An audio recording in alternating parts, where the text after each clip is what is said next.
Bonjour l'élite, nous sommes le vendredi 28 janvier 2022. C'est chouette, vendredi, dernier jour de travail avant la fin de semaine. Bref, aujourd'hui nous allons parler des EHPAD, hein. Attendez, établissement d'hébergement pour personnes âgées dépendantes. Voilà, EHPAD, hein, si vous vous demandez un peu voilà, ce que veulent dire ces lettres, ces anagrammes, je crois, ou initiales, bref. Donc il y a un journaliste, Victor Castanet, qui a refusé 15 millions d'euros, apparemment une pression, enfin c'est ce qu'il dit, hein, de la part des établissements Orpea pour ne pas publier son FUS, et il a refusé. Donc il y a eu pas mal de pléthore, il y a eu pléthore d'articles sur son cas. Voilà, apparemment son livre a eu des répercussions très importantes sur notamment la valorisation de cette entreprise de gestion d'EHPAD. Donc ça va être l'occasion de cette vidéo de parler un peu de l'article, de ce que décrit Castanet, de parler un peu du milieu des EHPAD, et en préambule, je vous propose, et oui, comme hier dans la vidéo sur l'expérience de mort imminente, je vous propose quoi? Je vous propose un petit Welbeck, parce que Welbeck aborde le sujet des EHPAD à peu près au milieu du livre. Là, c'est à la page 442 dans laquelle il en parle. Je trouve que c'était c'était pas mal en fait, que la manière dont il décrit ou autre. Alors, il en parle plusieurs fois, notamment de l'évolution d'un service qui au départ est un peu spécialisé dans en gros les gens qui viennent des légumes par rapport aux autres résidents qui continuent à être plutôt qui mettent de leur mouvement, etc. Et à un moment, il y a un différent entre les chefs de service, donc l'EHPAD évolue, et en fait, voilà, le service qui s'occupait des légumes qui étaient jusque-là préservés devient mêlé au reste, et on a quelques descriptions du bordel que ça enchaîne. Il y a une scène où le personnage principal arrive et il voit que c'est le bordel, une vieille qui marche, l'infirmier qui en a rien à foutre, qui est sur son qui marche à poil dans la rue la nuit, l'infirmier qui a rien à foutre, qui est là sur son smartphone, etc. Et je vais vous lire un autre sujet. C'est sur donc une immigrée africaine béninoise qui travaille dans l'EHPAD et qui a été dans ce secteur protégé des légumes, et qui devient finalement EHPAD normal. Et donc il y a un petit paragraphe qui décrit un peu les changements de ces conditions. Voilà. Je vous le lis et puis après on attaque sur le reste. Je pense que je ferai qu'une vidéo aujourd'hui. Cécile se tue. Depuis un peu plus d'une heure, elle avait réussi à oublier le sujet de Maryse. Elle avait passé presque toutes les nuits à la maison cette semaine. Ça n'allait pas bien du tout, l'EHPAD. C'était encore pire que ce qu'elle avait imaginé. Les résidents qui n'étaient pas en état de se lever avaient presque tous des escarres épouvantables. Si vous ne savez pas ce que c'est des escarres, hein, je prends une pause, c'est en fait quand des vieilles personnes, souvent, voilà, ils ont une mauvaise irrigation du sang, et en fait c'est comme des bleus, mais c'est vachement plus grand et c'est moins bleu. Les bleus, vous savez, je sais pas ce que c'est des vaisseaux sanguins qui pètent ou autre, et ben des escarres, je sais pas trop comment ça se passe, mais en tout cas c'est un peu comme ça, mais sauf que c'est plus grand et c'est des grosses taches, voilà, sur le coude, sur les trucs ou autres. Si vous avez des grands-parents ou autres, peut-être que vous en avez déjà vu, il suffit de se cogner ou autre. Enfin, je sais pas trop comment ça apparaît, mais en tout cas, c'est un signe de mauvaise gestion. Et c'est très connu, enfin, c'est limite un indicateur, un indicateur. Si t'es dans un EHPAD et les gens ont des escarres, ça veut dire qu'au niveau hygiène, au niveau contrôle, etc., c'est mauvais. S'ils en ont pas, ça veut dire au minimum, il y a une bonne hygiène, etc. Donc oui, parce que j'imagine que du coup, comme il y a un truc d'irrigation, il y a aussi le fait peut-être qu'ils soient un peu hydratés, vous voyez. Peut-être que, enfin, je sais, voilà, quand t'es vieux, ta peau, elle peut se craqueler, donc après, il y a moins d'élasticité, donc peut-être tu développes plus rapidement, je sais pas, mais voilà. Donc les escarres sont importants. Et donc, qui n'étaient pas en état de se lever avaient presque tous des escarres épouvantables. Ah. Et c'est parce qu'en fait, je comprends, ils n'étaient pas en état de se lever. En gros, eh oui, et c'est vrai que ça arrive souvent aux fesses. Donc j'ai dit un peu une connerie. En gros, c'est vrai que ça arrive aux fesses. Quand tu restes assis trop longtemps, voilà, avec le poids de ton corps, ça empêche l'irrigation et du coup, ça fait ces escarres. Alors je peux pas vous montrer de photo parce que, en fait, attendez, je vais juste en sélectionner une. Escarres sont des. Alors écoutez, ouais. Les escarres sont des plaies cutanées provoquées par une mauvaise irrigation sanguine liée à une pression prolongée. Ok, donc en fait, c'est pas quand tu te cognes, c'est qu'il y a une pression prolongée. Donc comme les patients ne peuvent pas se lever parce qu'il n'y a pas assez d'infirmiers ou d'aide soignantes pour lever les personnes âgées et les faire marcher, etc., ils sont trop assis ou couchés, et donc du coup, ça fait trop de pression et l'irrigation est mauvaise. Et après, je sais pas ce que ça peut faire. Les escarres résultent souvent d'une pression associée à une traction exercée sur la peau, une friction et une humidité, en particulier dans les régions osseuses. Ok. Et si je vous mets une photo de à quoi ça ressemble, c'est qu'il y a des trucs un peu dégueulasses. Hein, ça peut arriver. Oh, non, c'est pas des. Allez, quoique. Là, il y en a une qui est pas trop mal sur sur les pieds, et encore, non, j'arrive pas à ouvrir la photo. Attendez, il faut que je fasse ouvrir l'image dans un nouvel onglet. Voilà, voilà, ça c'est un escarre pas dégueulasse sur le talon, vous voyez, donc effectivement, je sais pas comment ça se fait, le talon, ils ont dû trop marcher ou autre, ou ils sont restés debout trop longtemps, et ça fait un escarre là-dessus. Voilà ce que c'est un escarre. Il en parle plusieurs fois dans le livre, et je savais pas ce que c'était. Donc, bref, continuons. Ils avaient presque tous des escarres épouvantables. Elle avait 10 minutes pour faire leur toilette, c'était très insuffisant. Et il y en avait beaucoup qui ne pouvaient plus aller aux toilettes eux-mêmes. On l'appelait tout le temps sur son portable, sans compter les malades qui criaient de leur chambre qu'on vienne s'occuper d'eux. Parfois, quand elle revenait, le petit vieux n'avait pas pu se retenir. Il avait chié sur le sol, il avait chié sur lui et sur le sol. Elle devait nettoyer tout ça. La merde et les draps souillés, c'était désagréable, mais le pire de tout, c'était leur regard implorant quand elle arrivait dans les chambres, et leur manière de lui dire « Vous êtes bien gentille, mademoiselle ». Chez elle, en Afrique, des choses comme ça ne seraient pas produites. Si c'était ça le progrès, ça ne valait pas la peine. Voilà. Et donc, suite à ce transfert de service, etc., il y a des actions qui sont prises par les personnages principaux. Enfin bref, je vous laisse lire le livre hein, Anéantir de Michel Houellebecq, qui se lit très bien, qui est très sympathique. Allez, continuons.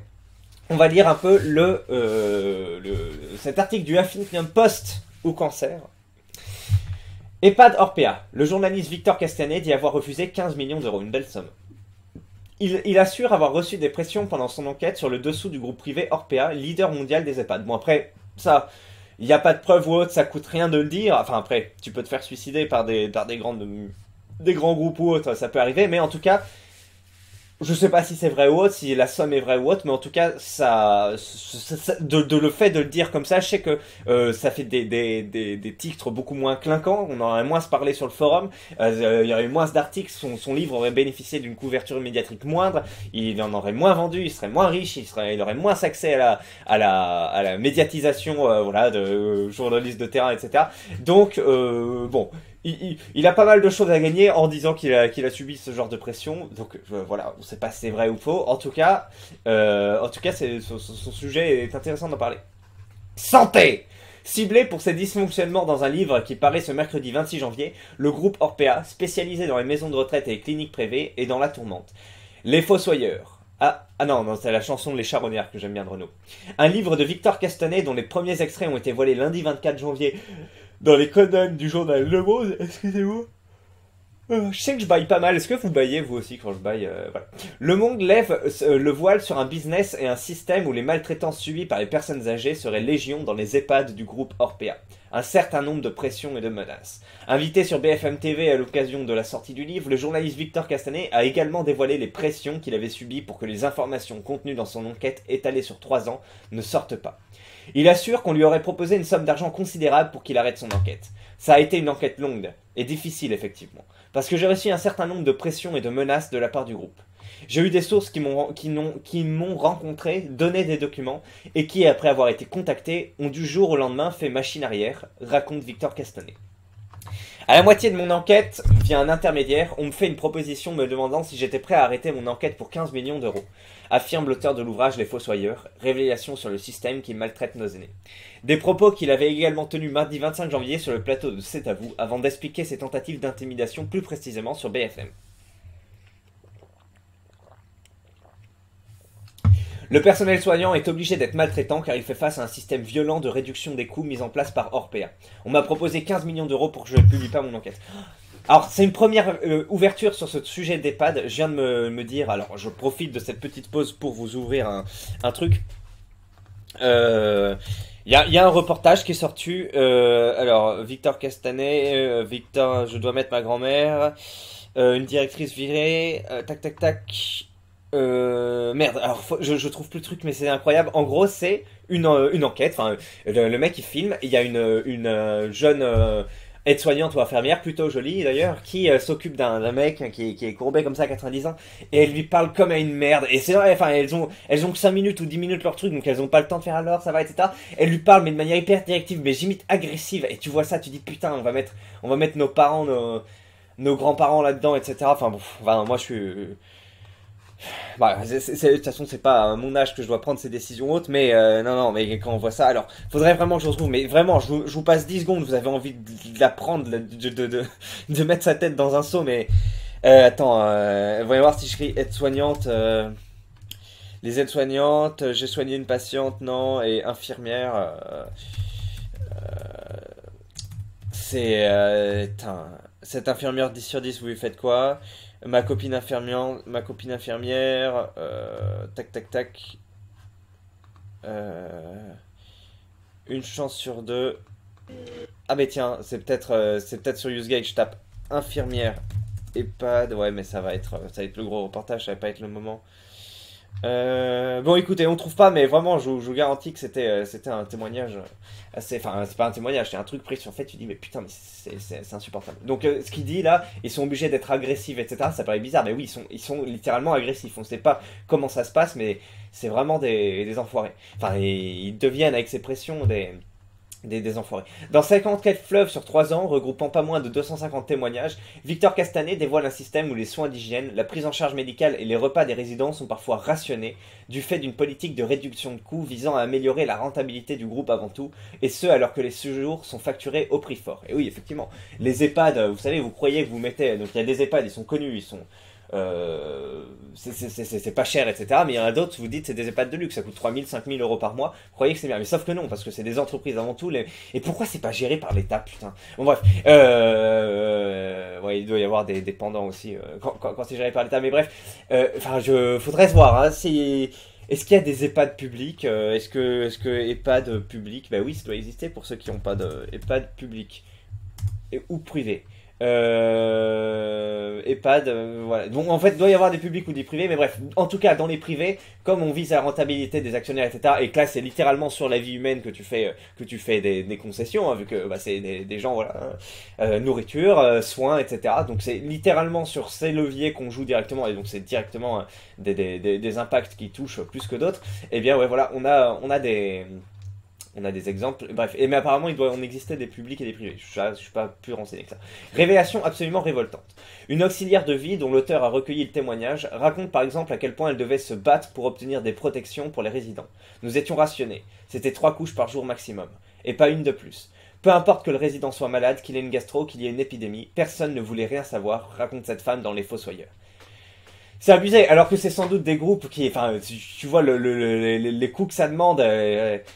les marges qui se font, alors j'imagine qu'ils parlent des marges, mais tu te dis putain, il pourrait améliorer quoi. Interpellé sur LCI ce mardi 25 janvier à la suite des échos de cette enquête dans la presse, le ministre de la Santé Olivier Véran a indiqué qu'il prenait très au sérieux ce livre, mais a tenu à prendre du recul, estimant qu'il fallait encore attendre des éléments factuels venant d'autorités d'évaluation et de contrôle indépendantes avant d'ouvrir une éventuelle enquête.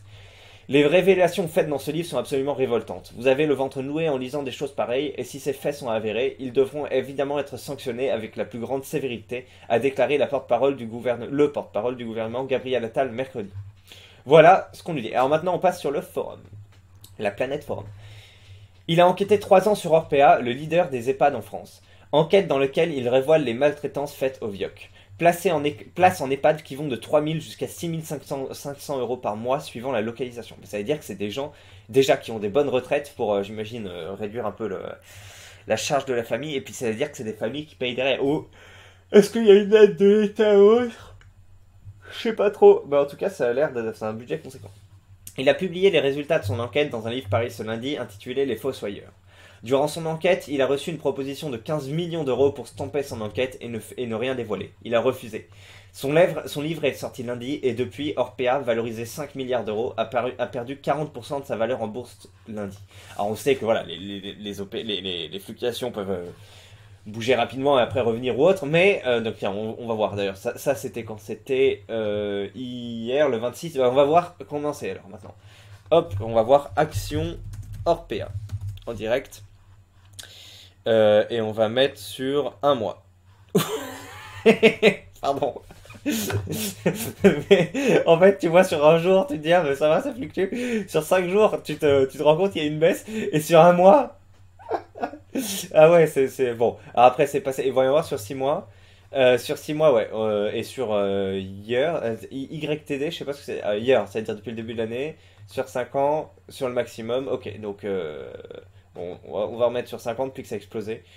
Tac, et maintenant c'est à combien? 39, etc. Bon, après ça fluctue pas mal. Là c'était à 80. C'était à 50 euros quand il l'a montré, et là ça a encore baissé. Vous voyez, si je reviens à un jour, c'est à 40 euros. Voilà. La capitalisation. Continuons. Enfin, non, la capitalisation, c'est quand tu multiplies par le total, mais ça c'est juste le. Bref. Et vous, auriez-vous pris l'argent, nous dit-on? Il va faire largement plus avec les ventes. Alors je pense pas, mais je pense pas. C'est les Français, sur un truc sans doute international, mais voilà. Tu marches combien en général? 2 euros par livre, hein, 2-3 euros. Bon, après, vous pouvez me corriger, mais en général, je crois que c'est le truc que j'avais lu. Il va vendre combien de livres? 100 000, 200 000, c'est déjà beaucoup, je crois. Bon, voilà, il va se faire 400 000 net, j'imagine, puisque voilà, je pars du principe que c'est 2 euros net. Après, je sais pas si ça prend compte de la taxe ou pas, mais voilà, mais c'est pas, non, il va pas se faire autant. Par contre, il va avoir un rayonnement et il va avoir de la thune, mais pas autant que 15 millions. Dingue de se dire que ce journaliste d'investigation, ça peut rapporter 5 millions par an. Et oui, si tu t'attaques au bon mouton, mais ça peut aussi te rapporter des petites balles dans la nuque, hein, surtout si tu t'intéresses à certains réseaux, voilà, hein, où on fait des petites choses avec des enfants. Effectivement, ça peut être un peu plus violent que d'autres milieux. Mais ouais, tu peux toucher le gros lot. Après, lui, il l'a pas touché, mais derrière, ouais, c'est. Il touche. Mais après, bon, faut avoir les contacts pour que tu aies la bonne médiatisation quand tu sors ton truc, etc.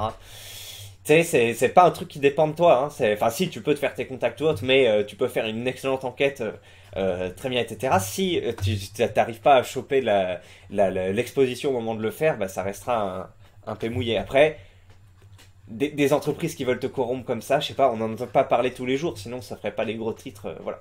Grosse couille de la part du journaliste qui aurait pu finir suicidé par 3 balles dans le dos. Il va faire largement plus avec les grosses. Quelqu'un il dit non, aucune chance, et puis il va sûrement se bouffer un procès. Aïe bordel, 15 millions, quelle bande de chiens. Un homme de valeur, respect. Ouin ouin les petits vieux. Ça va, il s'est pas adapté à JMT, je sais pas ce qu'il c'est JMT, ni au. Ah, on sait pas. Le directeur de Orpea a été convoqué par Véran. Ça ferait chier d'enquêter pendant des mois, années sur un truc, en faire un livre pour au final jeter tout ce travail à la poubelle au dernier moment contre une grosse valise de fric. Bah après, ça dépend, parce que le travail c'est de l'argent. Après oui, enfin, je veux dire, tu sacrifies ton temps de vie en général pour de l'argent, et c'est la plupart des gens font ça, des trucs qui ne rapportent rien à la société concrètement, ou ne les enrichissent pas spirituellement ou autre, et c'est du temps de vie littéralement sacrifié qui t'apporte quasiment rien pour de l'argent. Donc lui, il a de la chance de faire un temps de vie qui aide à montrer au minima des fonctionnements de la société. Mais après, voilà, on va dire que c'est utile, et bah, il a une valeur personnelle. Et c'est vrai que lui, contrairement à pas mal de gens, il a quelque chose à sacrifier. Mais il a quelque chose à sacrifier, enfin 15 millions, t'as plus besoin de bosser de ta vie. Tu peux lancer une entreprise quelconque, tu peux faire des missions humanitaires ou sociales ou autres, tu peux investir, enfin lancer des parcs immobiliers ou autres. Quasiment tout, 99,99% des choses s'offrent à toi avec 15 millions d'euros. Et, je veux dire, juste 3 ans de sacrifier juste pour pas avoir une enquête publiée ou autre, bah, ça dépend de ta conscience déontologique, mais je veux dire, 3 ans pour le travail de 15 vies, hein, 1 million d'euros, on va dire, c'est déjà le travail d'une vie de la plupart de la. J'imagine, à la médiane, on gagne même pas ça, hein, on gagne dans toute une vie, je sais pas, en comptant la retraite. Allez, salaire médian, je crois que c'est 1700 balles, donc on va partir du principe qu'on travaille. Allez, on va arrondir à 2000 parce qu'après il y a des arrondis. On travaille 12 mois sur 44 ans, donc 12 fois 44, ça fait 528. Donc déjà, on part sur 528 fois 2000, ça fait 1 million. Bon, écoutez, voilà. Bon, donc t'as 15 vies à peu près. Bon, allez, 10 vies en 3 ans, c'est très bien. Mais lui a choisi la déontologie plutôt. J'ai eu un dossier contre Orpea. C'était il y a plus de 10 ans et nous connaissions tous déjà les pratiques douteuses de cette chaîne de mouroirs. C'est dire ce qui est en jeu. Ah, putain, oui, ça veut dire, s'il reçoit 15 millions pour que pas ce soit diffusé, ça veut dire qu'il y a beaucoup plus en jeu, et ça veut dire que cette putain d'argent pourrait être investi pour payer plus de couches, pour payer plus de personnes, pour payer plus enfin voilà, des réflexions des bâtiments. Je suis pas sûr que ce soit ça dont il y a besoin, mais en tout cas, il y a du budget pour améliorer la vie de ces gens plutôt que travailleurs et résidents plutôt que partir là-dedans, quoi. J'ai vu le directeur d'Orpea hier sur BFM, j'ai jamais vu un média training aussi obvious. Bon, j'ai jamais vu un entraînement pour passer sur les médias aussi obvious, attendez, qui apparaît aux yeux aussi merde, je me souviens plus de ce mot. qui saute aux yeux aussi. Évident, voilà, évident. Chaque mot était pesé, jusqu'à même l'intonation et le débit. Putain, le mec a été briefé pour cette intervention pendant des jours, j'en suis sûr. On va voir, j'en suis sûr. Si on va sur UseGreg, qu'on tape directeur d'OPA, on va mettre que 8 secondes, hein, vous savez, le droit à la courte citation. 8 secondes, directeur d'Orpea. Ah, on nous indique qu'Internet... Les EHPAD d'Orpea, ça sent pas le Chanel, mais ça rapporte autant. Franck, ancien employé d'Orpea, le mot exact c'est le rendement. Putain, avec le chibre là, l'enfoiré de boomer qui veut tous nous vacciner. Orpea, fier de mes métiers, adjoint de direction et directeur d'EHPAD. Demande le sénateur communiste. Les EHPAD doivent être mis sous tutelle, demande le sénateur communiste. Alors, pas tout nationalisé, qu'il y a une alternative privée qui existe, mais il faut bien voir s'il n'y a pas des cadeaux qui sont faits au privé, hein, comme d'habitude, s'il n'y a pas, de la merde qui est faite à dessein sur le service public ou autre, un peu comme les hôpitaux, donc à voir, mais qu'une alternative privée existe, pourquoi pas. Chaque mot était pesé, jusqu'à même l'intonation. Ok, donc on n'a pas trouvé hein, cette interview, mais ça peut être intéressant sous les vues. Un homme avec des convictions, le pire est que ça paraît débile à cette époque. Il a shorté OPA, ce petit malin. Ah ouais, parce que shorter, donc c'est quand t'achètes en pariant à la baisse. Mais je sais pas si c'est possible. Bref, il va faire largement plus avec les ventes, putain le mec. Les éditeurs vont prendre la majorité des revenus, il aura une belle part, mais largement moindre que 15 millions. Pour te faire une idée, un livre qu'ils ont à 15 € en magasin, l'éditeur touche 11 €, l'auteur 4 €. Ah putain, 4 € c'est énorme. Ah oui, mais ça doit être brut, donc derrière c'est net, ça fait 1 ou 2 €. Ça peut s'équilibrer un peu plus si l'auteur est un habitué de la mission d'édition avec au moins 3 livres et que ces derniers aient eu des bonnes ventes. 15 millions, respire lui. Ah d'ailleurs, ce que j'ai cité, c'était anéantir, hein. Je sais plus si je crois que je l'ai dit. Il pouvait négocier de Welbeck. Il pouvait négocier 50 millions. Le problème, c'est que ces chiens sont plus forts que toi et après ils trouvent un moyen pour te faire taire. Et là, tu peux pas te plaindre aux médias ou aux flics car tu as accepté l'argent. Après, c'est pas les 15 millions qui vont aider sa conscience. Et oui, effectivement. Difficile de choisir. En tout cas, sacré paire de couilles et sacrée volonté pour avoir sorti l'enquête, parce que si le chèque a pas fonctionné, les menaces ont dû suivre derrière. Grosse couille de s'attaquer à la mafia des EHPAD et d'avoir refusé le blé. Je prends l'argent et je le publie. Ensuite, je donne l'argent du pot de vin à une association. Ah. C'est vrai que vu que c'est pas légal, il n'y a rien qui te retient. Après, tu sais ce qu'on dit, hein, quand on commence à avoir une main dans la machine, c'est s'ouvrir, une main dans l'engrenage, c'est s'ouvrir à des répercussions néfastes, hein, des petits suicides de 3 balles dans le dos, des petits mecs qui viennent te briser les genoux. Enfin là, vu que t'as accepté l'argent, il y a même plus de... Et que t'as publié, ils ont plus rien à perdre, donc il y a plus de brisage de genoux ou autre, il y a... monsieur s'est suicidé sous la douche. Je sais pas. Ici, là, en côté, c'est que ça doit lui tenir à cœur, donc il a bien fait de refuser. Je dis ça alors que le principe même de l'EHPAD me révulse. Une députée de la France Insoumise a sorti le même genre bouquin sur les EHPAD et bizarrement, il a été beaucoup moins médiatisé. Et oui, c'est vrai. Est-ce qu'il y a des trucs d'intérêt? Est-ce qu'on apprend qu'il est le cousin de Drucker ou je sais pas quoi? Possible. Castanet. Je vais m'arrêter là sur mes hypothèses. J'aurais pris l'argent et publié de façon anonyme. Je pense que vous avez un peu suivi ce qui s'est passé dans ma tête. Ouais, 15 millions, ça vaut pas du tout le blé que le coco va se faire. Et si on peut chier sur ces merdes des parents? Mais ils sont complètement cons. Ils sont complètement... Arrêtez de croire. Ouais, 15 millions. Moi, sans mentir, j'aurais pris les 15 millions direct. Putain, vous me faites chier, les gars, vous parlez que de corruption et tout. Moi, je croyais que vous alliez parler des EHPAD un peu. Donc là, le sujet est pas intéressant. Il va se faire une blague avec le livre. Il vient de se faire une réputation en béton. Il est tranquille à vie maintenant. Oh merde, mais c'est quoi ce débat? On s'en branle, allez. On va dans la page. Bordel, regardez les commentaires. Ça peut pas continuer à cette allure. Ça ne veut plus rien dire. Le boomer qui vient de perdre son placement de retraite. From les Seychelles, tout ça. Attendez quoi? Alors là, c'est un nouvel espace qui s'ouvre à moi. Alors là, je découvre ça en direct. Est-ce que vous saviez qu'il y avait des forums de bourse où les mecs commentent du coup sur les bourses et autres. Et donc, vous voyez voir où c'est que c'est. C'est incroyable. Dernier message sur le forum Orpea. En fait, il y a des forums. Bourse. Ouais, okay. Donc, vous saviez ça ou pas? Je savais pas. Donc, c'est incroyable. Je n'ai pas lu le livre, mais seulement quelques extraits publiés dans le journal Le Monde. On y évoque. Double point. Très bien. Un commentaire. On voit pas grand chose. Bonne journée. Ce matin, rebond du secteur. Corian, Orpea, bonne journée. 3 petits points. Ça sent le boomos. Plus 10% à 8 heures. 3 petits points. Mais peut-être qu'il faut être connecté pour lire les trucs. Ou comment on fait? Ou voir tous les forums? Ou putain. La biscotte, c'est la ruine. Solution pour rattraper le coup, les repas chez le nôtre. Rachat de VAD, le VAD se rachète. C'est quoi cette histoire de biscottes rationnées dans les EHPAD Orpea? Je viens de lire cela dans la presse. Est-ce sérieux ou fake news? Bah après, je sais pas, mais c'est un livre quoi, mais c'est sans doute vrai, hein, sans doute vrai, dans le doute. C'est vrai ça. Chez Orpea, paraît que le dentifrice est rationné pour les sans-dents. Ok, donc après, en fait, les mecs font de l'humour à propos de ces rations, etc. Vous voyez, c'est la biscotte, etc. Donc c'est tout un monde qui s'ouvre à nous. Est-ce que vous voulez, comme... Ah, voilà.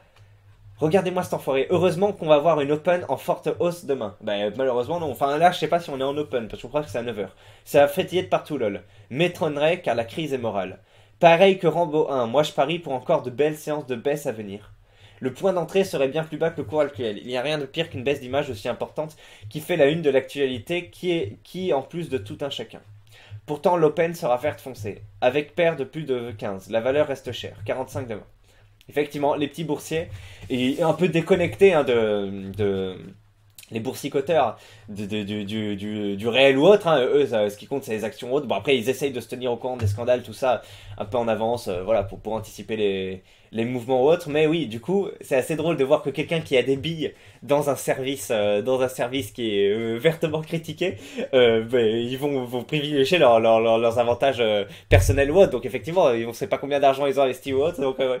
C'est assez rigolo. Le boomer qui vient de perdre son placement retraite, from les échelles, tout ça, c'est le putain. Bon, ça peut pas continuer à aller à cette allure, ça ne veut plus rien dire. C'est vrai que ça impacte, ce genre de révélation ou autre, ça impacte l'entreprise et derrière ceux qui ont des actions qui perdent à cette capitalisation. Ça n'impacte pas que les riches travailleurs voilà, du top management ou les riches investisseurs du truc, ça peut aussi toucher des petits bourses. Après, faut pas mettre tous ses œufs dans le même panier, tout le monde connaît ça. Si vous investissez dans des ETF, normalement c'est plus sécurisé parce que les ETF suivent l'indice commun de tout un secteur et donc le secteur peut se barrer en couille, hein, mais voilà. Mais en général, c'est quand même, c'est comme, voilà, on dit au lieu d'acheter un seul, de mettre tous tes œufs dans le même panier, tu achètes un petit peu de chaque panier, tu vois. Du coup, s'il y a un panier se casse la gueule, c'est pas trop grave. Mais bref. Effectivement, faut jamais all-in ou autre, mais bon, moi je suis pas un spécialiste du truc, j'ai pas d'action en bourse, mais c'est des trucs connus. J'ai fait un stage dans une résidence Orpea il y a quelques années. C'était une sorte d'EHPAD de luxe avec piano dans l'entrée, restaurant, salle de cinéma et salle de concert. Par contre, je n'ai pas vu de maltraitance de la part du personnel. Ah, on a quand même du truc. Et oui, parce que Orpeas a l'air de se vendre, on va aller sur le site Orpea, a l'air de se vendre comme truc de luxe, etc. EHPAD pour personnes âgées, Orpea est un groupe privé. Inspection à l'EHPAD de Neuilly-sur-Seine au cœur des relations, on va voir ça. Et sinon, maison de retraite Orpea, clinique de soins. Regardez comment ça se présente. Vous recherchez une clinique de soins, de suivi de réadaptation, un emploi, une clinique psychiatrique, service à domicile, une maison de retraite. Et ok, Daniel Munoz. Munoz, c'est quoi? C'est portugais ou espagnol? Je crois que c'est espagnol plutôt. Un acteur de référence dans la prise en charge de la dépendance, clinique SSR, etc. Ok, bon, ça c'est le site. Et qu'est-ce que nous dit Libération? Allez, on se lit un petit article. Je suis désolé, l'élite, c'est plus intéressant ces articles que vous, parce que vous êtes sur l'autre sujet qui m'intéresse moi, c'est-à-dire est-ce qu'il a bien fait de prendre l'argent ou pas. Inspection à l'EHPAD de Neuilly-sur-Seine au cœur des révélations. Les agents de l'Agence nationale de santé ont passé la journée de jeudi à fouiller l'établissement Les Bords de Seine, dans lequel de nombreux dysfonctionnements sont mis en lumière par l'enquête de Victor Castanet. Action-réaction. Au lendemain de la publication de son livre, dans lequel le journaliste Victor Castanet révèle un système qui vise à favoriser le profit au détriment des personnes âgées et des soignants dans les EHPAD du groupe Orpea, la maison de retraite du groupe située à Neuilly-sur-Seine a été inspectée ce jeudi jusqu'à tard le soir. Ces EHPAD étaient au cœur des révélations Victor Castanet. Les séjours dans les résidences Les Bords de Seine de cette ville huppée de banlieue parisienne sont facturés au prix fort. Près de 6500 € par mois pour une chambre d'entrée de gamme. Ah ouais. Pourtant, les soins d'hygiène, la prise en charge médicale, voire les repas des résidents sont rationnés pour améliorer la rentabilité du groupe d'EHPAD privés. Après, rationner, c'est un mot qui choque comme ça, mais c'est la base de tout. Je veux dire, c'est... Enfin, tu peux pas dire tout le monde, si le mec veut 50 biscottes, il a un droit à 50 biscottes. Bah non, t'as le droit à un maximum, ne serait-ce que pour pas dépasser trop de trucs caloricaux. Alors après, je sais pas comment ça se passe les vieux, parce que je sais que les vieux, à la fin, bon, tu t'en fous d'avoir des muscles ou autre. C'est le temps que ce que tu bouffes ait un impact. Enfin, Enfin, voilà, la bouffe pour les vieux, c'est un peu un délire à part de la bouffe pour les jeunes, donc voilà. Mais j'imagine qu'il y a quand même un contrôle au minimum. Alors, le terme de rationnement est un peu étonnant, effectivement. Mais dans les faits, c'est ce qui se passe quand même, j'imagine. Tu peux pas bouffer 3 repas ou autre, non? Voilà. L'Agence nationale de santé d'Île-de-France a donc diligenté de nombreux inspecteurs pour enquêter dans cet établissement de Neuilly-sur-Seine. Ils sont montés dans les étages pour chercher des documents ou interroger tout le monde. La direction se fait toute petite, témoigne anonymement un salarié sur France Info. Dans son livre Enquête, Victor Cascanet avait toutefois précisé comment Orpea parvenait à se glisser entre les mailles du filet. Ah, c'est un petit filou.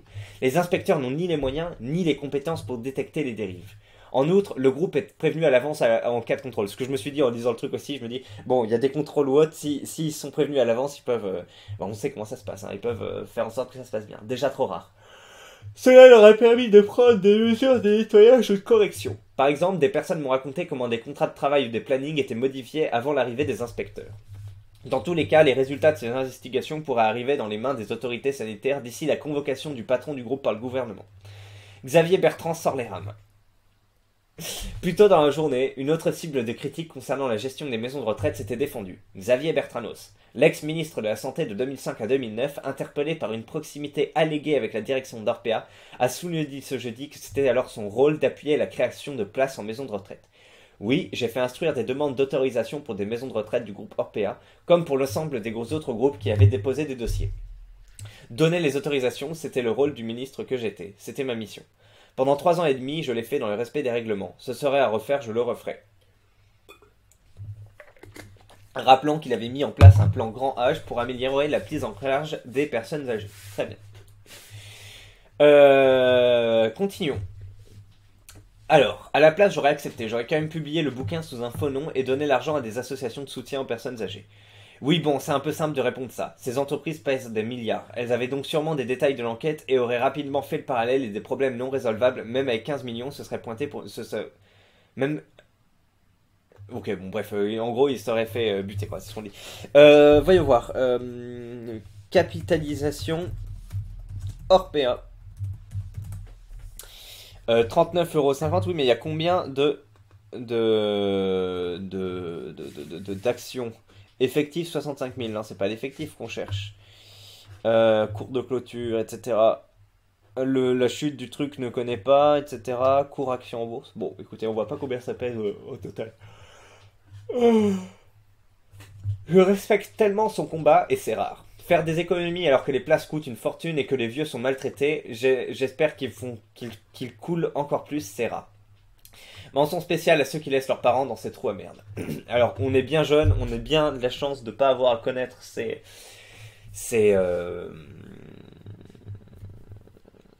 comment ça s'appelle? Prise de décision, c'est... Vous voyez ce que je veux dire, quoi. Voilà, on n'a pas à prendre cette décision, tout simplement, hein. Voilà, si t'es fils unique, que t'as des enfants, est-ce que ton parent vient chez toi, est-ce que t'as un peu de place, au moins 2 chambres, est-ce que t'as de quoi aménager chez lui pour que soit chez lui, est-ce que tu peux t'occuper de lui le matin, le lever, etc., demander du télétravail, de l'aménagement, changer de travail pour ça ou autre. Alors moi, spontanément, oui, spontanément, c'est la famille avant le reste. Après, ça dépend l'état mental ou autre. Si vraiment ton père, ta mère, ton père devient vraiment Alzheimer au dernier degré ou autre, enfin là, pour moi, il y a une question de, enfin, qui reconnaît plus rien, qu'il a pas l'air heureux, enfin, qui est vraiment dans un méandre comme ça. Moi, voilà, la fin de vie se pose très concrètement et j'ai plus de vergogne à le laisser voilà, le laisser comme ça dans un établissement à ce qui voilà, mettre de l'argent là-dedans, etc., qu'à y mettre fin. Après, il faut avoir anticipé, hein. Est-ce que ça correspond à sa vision du monde aussi? Moi aussi, hein, tout à fait. S'il n'y a plus rien qui se passe dans le cône, que je coûte de la thune et que je sers à rien, littéralement, enfin, sortez-moi du jeu, quoi. C'est bon, c'est terminé. Bon, ça, faut que je l'écrive. Bon, là, il y a déjà un truc vidéo là-dessus, mais bon, oui. Donc, effectivement, si j'arrive à ce stade-là, mais s'il y a encore enfin, une percée d'intelligence ou autre, et que tu peux encore avoir des discussions lucides, tenir la main, voir un peu de l'émotion, etc. Enfin, c'est quand même, voilà. Moi, il y a pas de souci à aménager mon travail, à ce que je trouve... Enfin, est-ce que je trouve une solution pour qu'ils viennent chez moi? Enfin, c'est comme ça que je me propulse maintenant, voilà, qu'on installe une salle chez moi et que je m'en occupe. Et enfin, c'est vraiment le truc important. Et enfin, je veux dire, ça prime sur la carrière ou sur le reste. Après, ça dépend, mais c'est ce qui est au centre, vraiment au centre de mes valeurs. Et donc oui, là maintenant dans mon confort, parce que c'est pas des questions qu'on se pose normalement à nos âges, mais quand je me projette là-dedans, je me dis oui, tu fais en sorte d'aménager ça pour que tu puisses voilà, le lever à certains moments, l'aider à sa douche, enfin t'adaptes ton planning ou autre, tu fais venir des aides à domicile, t'as des aides de l'État ou même tu peux mettre de l'argent ou autre, mais voilà, enfin moi je vois vraiment des maisons multigénérationnelles, ça me dérange pas et c'est ma vision de la vie. Euh, Sans doute que les parents de ma femme peut-être nous rejoindront si elle devient voilà si ils ont enfin il n'y a pas trop de retraite au Cambodge etc et enfin ça me dérange vraiment pas de les avoir à la maison et de prendre soin d'eux etc. Mes parents c'est un peu différent mais pareil si c'est un peu différent parce que c'est pas le même budget et il y a d'autres enfants qui peuvent s'en occuper autres mais pareil bon après c'est vrai que s'il y a les deux les quatre grands-parents voilà là ça devient un peu le bordel faut voir. Faudra que vous me rassiez avec du YouTube argent, enfin, de toute façon, non, parce il y a les retraites en France, donc normalement, avec les retraites et ton salaire et les aides de l'État, tu t'en sors. Enfin, j'en sais rien, j'ai pas étudié le dossier, mais bref. Et donc, moi, c'est plutôt ça ma vision. Il y a tout un travail, effectivement, au début, c'est bizarre de le voir à poil, de le torcher, etc. Mais ça vient, c'est bon, c'est la fin de vie, c'est pas plus naturel que ça, parce que, enfin, plus ou moins naturel. Normalement, naturellement, bon, il serait mort il y a 60 piges, jusqu'à 70 piges, il n'aurait pas à vivre tous ces. On n'aurait pas à s'organiser tout ça et tout. Mais maintenant, toutes ces technologies, tous ces progrès sur la médecine qui permettent de vivre plus longtemps, oui, ça devient dans le cycle de la vie, plutôt que naturel, de s'occuper des anciens etc. Une fois qu'ils deviennent plus faibles. Et qu'est-ce que je voulais dire là-dessus? Donc oui, moi, l'EHPAD comme ça me paraît vraiment hors de question. Et oui, en fait, ça me rappelle Welbeck. Alors, petit divulgachage, ça a duré 2 minutes. Hein. Si vous voulez sauter, sautez un peu. Voilà, je garde les mains en l'air, comme ça vous pouvez voir. Dès que je baisse les mains, c'est que j'arrête de divulgacher. Mais en gros, donc il y a un personnage. Je divulgage, mais pas plus que ça. Hein. Il y a un personnage qui est déjà marié et qui peut pas, en gros, se marier avec une femme qui est en situation, qui est en France, enfin voilà, l'africaine, pour qu'elle reste en France, et donc il aurait besoin de se marier avec elle pour continuer les titres de séjour, etc. Et en fait, comme sa femme veut pas divorcer, il est dans la merde, il peut pas divorcer, donc il peut pas se marier avec la femme, et donc c'est bloqué. Et en fait, donc c'est le frère du personnage principal. Et moi, en fait, en lisant ça, directement, je me dis, bah, enfin, tu sais, genre, c'est ton frère qui est concerné, tu dis, bah, c'est pas grave, je divorce avec ma femme actuelle, on se remet en couple après, mais c'est pas grave, je divorce, on paye quelques milliers d'euros ou autre, c'est pas grave, et je fais un mariage avec la femme africaine, genre, moi, à la place de mon frère qui me marie avec la femme africaine, on trafique enfin, voilà, on met en scène le truc, etc. Et, enfin, pour qu'elle reste. Et je me dis, enfin, naturellement, quand je vois ce type de problématique, je me dis, bah, c'est directement genre, c'est la famille, bah, tu retournes, tu le proposes à ta femme. Hein. Est-ce que tu penses qu'on peut, voilà, divorcer sur le papier pour que je me marie avec elle, pour qu'elle vienne en France et pour qu'elle vienne avec le frère? Bon, après, c'est des problèmes parce qu'une fois qu'il y a ça, bah, tu dois fournir encore des comptes bancaires communs ou autres, mais bon, ça se crée autre. Bon, je vous incite pas au truc, mais je veux dire, s'il y a cette difficulté insurmontable parce que ton ancienne femme veut pas divorcer ou autre, enfin, moi, c'est vraiment le truc de la famille, je me dis, bah, c'est ça le truc cardinal, et c'est ça qui compte. Sauf que dans le livre, c'est même pas envisagé, en fait, que. Genre, c'est même pas envisagé que, bah tiens, je pourrais divorcer pour marier, la faire venir, etc. Non. Je suis un peu étonné de cet individualisme ou de ce manque d'altruisme familial, quoi. Et, enfin, c'est des réflexes que j'ai. Et donc, du coup, ouais, moi, réflexe pareil, quand je vois ce truc-là, les conditions dans les EHPAD, etc., mon réflexe, c'est de me dire, bah, tu t'organises, quoi, tu sacrifies, ça, c'est le truc qui compte le plus, quoi. Donc, voilà. Bah, c'est terminé pour le divulgachage. On continue. Je suis ambulancier, donc souvent dans des EHPAD. Autant les petites structures, c'est top, animation pour les résidents, bouffe pas trop mal, personnel qui a le temps, etc. Mais les grosses structures, c'est autre chose. Le personnel court dans tous les sens et n'a pas le temps de s'occuper comme il faudrait des résidents. Pourtant, ceux qui y travaillent sont hyper intentionnés et ne demandent que ça. Alors, je voudrais répondre pareil au début, quand on y réfléchit, de prendre les 15 millions et de publier le livre, mais au final, c'est impossible. Si le mec avait signé un tel contrat et quand même publié le livre, il se serait immédiatement pris un procès. On imagine bien qu'une aussi grande entreprise peut recourir à des ténors du barreau. Procès impossible à gagner si on a rompu des clauses du contrat en connaissance de cause.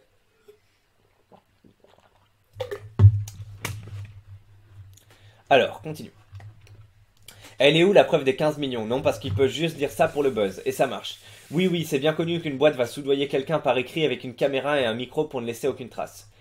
Donc il peut très bien inventer cette histoire de 15 millions pour buzzer, merci de confirmer. Bah oui, il va prendre le risque de se prendre un énorme procès pour diffamation pour ça et niquer la crédibilité de 3 ans de travail. Putain, les génies de la planète jeuxvideo.com, c'est toujours quelque chose. La diffamation est très encadrée, la liberté d'expression prévaut. Hein? Clamer haut et fort qu'une entreprise a essayé de te corrompre à coût de 15 millions d'euros pour que tu ne publies pas ton enquête, si c'est faux, c'est de la diffamation à 100%. Hein. Aucun rapport avec la liberté d'expression qui prévaut. Bordel, les pyjamas, faudrait vraiment que vous la fermiez. Alors oui, mais le problème c'est que s'il n'y a aucune preuve de ça, et que l'entreprise bien sûr va nier, il est dans la même position qu'il affirme que ce soit vrai ou pas, tu vois ce que je veux dire. Donc c'est la même chose sur le truc, il y a autant de preuves, il pourra jamais avoir les preuves qu'il y a eu cette corruption, à part s'il les a. Mais s'il les a pas, c'est la même chose, tu vois, donc le doute est permis. À la moitié de mon enquête, via un intermédiaire, on me fait une proposition me demandant si j'étais prêt à arrêter mon enquête pour 15 millions d'euros. Voilà ses propos. À aucun moment Orpea peut le poursuivre pour diffamation. Regarde comment Zemmour est relaxé pour ses propos. La sémantique est importante. N'importe quoi. Vous croyez qu'on peut recevoir comme ça 15 millions sur son compte courant? Oui, il y a des trucs comme ça aussi. Comment ça s'organise pour Est-ce que c'est une mallette en papier, en cash? Est-ce que c'est des biens offerts, etc. Allez, je dois bientôt arrêter la vidéo. Aya, les gros rats, ils ont offert que 15 millions alors qu'il leur a fait perdre 2 milliards. À ce point? Attends, mais je veux voir la capitalisation d'Orpea. Orpea, capitalisation... Ah, 2,64 milliards, ouais. Et comme l'action a perdu le double, enfin voilà, la moitié de ce truc. Donc au départ, elle était à plus de 5 milliards, donc ils ont perdu 3 milliards là. Ils ont perdu 3 milliards, parce que regardez, capitalisation, ils sont à 30 euros, et il y a 5 jours, ils étaient à 80 euros, 76, allez, 80. Donc 39, donc ils ont perdu la moitié de la capitalisation, c'est ça. Donc ouais, plus de 2 milliards pour l'instant. Méritax pour ces chiens d'Orpea, des enculés avec les passions et le personnel. 4000 euros par mois, mais même pas tes choix de menu car ça les arrache pas au niveau prix. Allez, c'est terminé pour moi l'élite. Je vous souhaite une bonne journée. À la prochaine. Bonne journée.